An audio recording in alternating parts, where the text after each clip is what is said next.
Yo, what's up, everybody? It's Illustrated about one and welcome everybody to the first episode of the weekly XFL game recap video. So we're gonna be weekly recapping the games for the week of the XFL, looking through and overall, how did the first week end up going for it? We have been looking at the games and well, for a lot of people, this has been exciting to see the XFL is underway. But let's look at these games and say who won and how did it go overall. So let's first off with the first game that was the representative of everything, which would be the Vegas Vipers and the Arlington Renegades. Firstly, that was a very good match. I will say right now, that was a great match to watch. I had a chance to watch all these games. And overall, these were all really good games, in my opinion. Well, 3 of the 4 were good. We'll get to the one that wasn't here shortly. But we'll start with this first one. First half, you gotta go to Vegas was the best team in the first half. They had a going first half, leading 14-3 by the first half. But second half was just the badness to Vegas. They gave up 19 points, which overall it cost them. They lost it. So Arlington does start off 1-0. But interesting enough, it was a good game to watch overall. It was a good game. Let me get the stats up here. So Luis Perez, the quarterback for the Vegas Vipers, he was 22 for 36, 242 yards, average 6.9. 3 touchdowns, 2 interceptions. His longest pass was 39 yards, and it was sacked 3 times, 13 yards. On the other hand, Arlington, Drew, we're at the same as. He's 19-25, 179 yards. Again, the average was the same as Perez. 0 touchdowns, 1 pick. Longest pass was 22 yards, 3 sacks, and 9 yards lost. But overall, the first game was good. Attendance-wise, we look at the first attendance lead, 12,000 people as I saw it. Not the big attendance for the Arlington game, but it's the first week, and that seems a little weird to work around with. All right, game number 2. This is the boring game, I'd say, out of everything. The Orlando Guardians versus the Houston Roughnecks. It was all Houston all night. Orlando did not have a chance in this game. I'd say after the second quarter was the killer for Orlando, I'd say right away. Houston just pounded the door and said, we are going to destroy it. Final score of that game was Houston 33, Orlando 12. So, firstly, great game from both teams. Great game from Houston. Orlando's got a lot of work behind them to work with. And I think the main thing they have to look at first is the quarterback situation.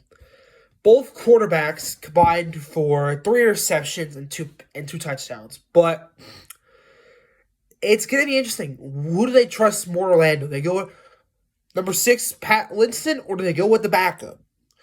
And overall, here are the stats. So Linston was 15 for 21, 136 yards, average 6.5, 1 touchdown, 1 pick.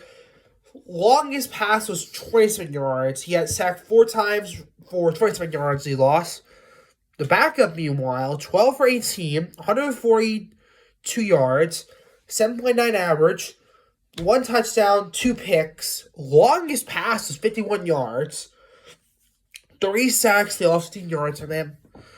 Houston, meanwhile, I have to go and look at this and say this. Houston, they played it great. The team looked great all night. But let's go quarterback lead. Brad Silvers was 26 for 42, 217 yards, 6.5 yards average, 2 touchdowns, 2 picks, 46 yards, 3 sacks for 16 yards. I'll say right now, they'll definitely be different, the stats at the end of the year. Because, firstly, this is the first week. We cannot just say that it's good. This is what the team's going to look like for the whole year. This is the first week. We will see progressionally, how does each team get overall? Attendance-wise for this one, I think it was like 12,000 also this game was. So, you know what? They still got some work at attendance, but great job on good attendance for the first two games. Now let's get to what I call the game of the week. This is the game of the week in my opinion. St. Louis Battlehawks, San Antonio Birminghams. That was the best game, I'd say right now. Low scoring first three quarters. It was 6-3. San Antonio was leading at the third, but the fourth quarter, everything went nuts. And you gotta give it to St. Louis. They played it perfectly at the end. They made the first 3-point conversion. The first one. They are the first team to complete it and do it, actually. So great job to St. Louis on that play. But overall, if we talk about that game, that was a heck of a match to watch.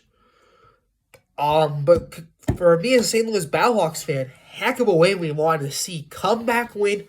We can see that with this format, comebacks are very possible compared to the NFL, where it's hard to do a comeback like that good. So we'll start with the stats with the St. Louis quarterback, Bacal. He was 18-26, 190 yards, averaged 7.3 yards, not bad. 2 touchdowns, 0 picks. Longest pass was 33 yards, 5 sacks, 23 yards. San Antonio's quarterback, Jack Conlon, 25-46, 207 yards, averaged 5.8 yards, 1 touchdown, 1 pick.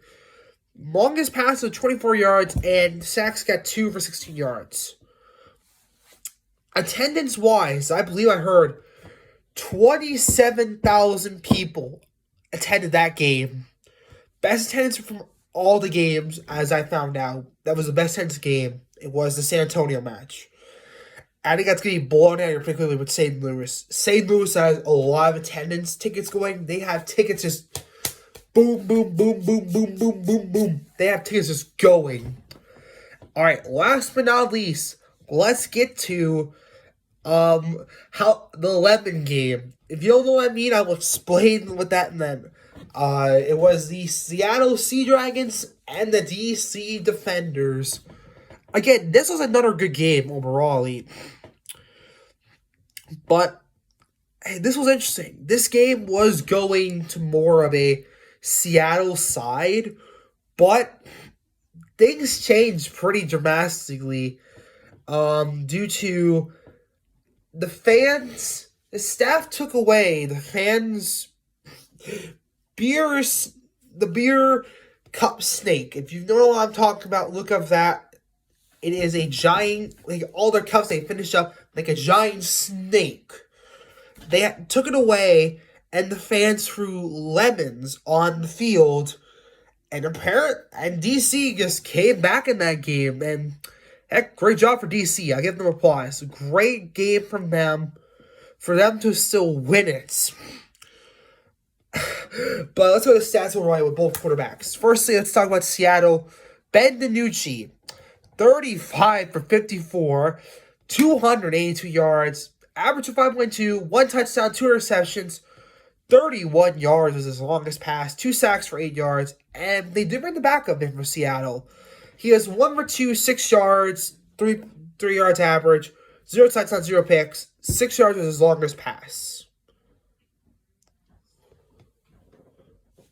And on the other hand, for DC, former Battlehawk quarterback Jordan Tamala, 8 for 19, 86 yards, 4.5 yards average, 0 touchdowns, 1 pick, 18 yards was his longest pass, no sacks. And for King, he was 1 for 2, 7 yards, 3.5 average, no touchdowns, no picks. Longest pass was 7 yards. Well, that doesn't surprise anybody here because he got 7 yards alone. But heck, what? Overall, that was a good again tense game. I think it was the second highest. I think it was like 17,000 people were at that game, as 20,000 people can sit in the game. But pretty good first game for DC fans. Heck of a first week, I'll say. And the fans, heck, I think they enjoyed this first week. It was overall a massive dub for all the fans. fans were overall happy with their team, and you can't be mad at the team. They did great. They were great all game long. But that ends the video for the first week of the XFL weekly recaps. We're putting news every week along with the USFL. When that comes out, when we start the second season of that, I will do those weekly recaps. I got 2 videos when we get to that point. And also stay tuned, guys. Friday will be the first day we will be doing the first episode of the Sports Loop podcast. Will be out Friday.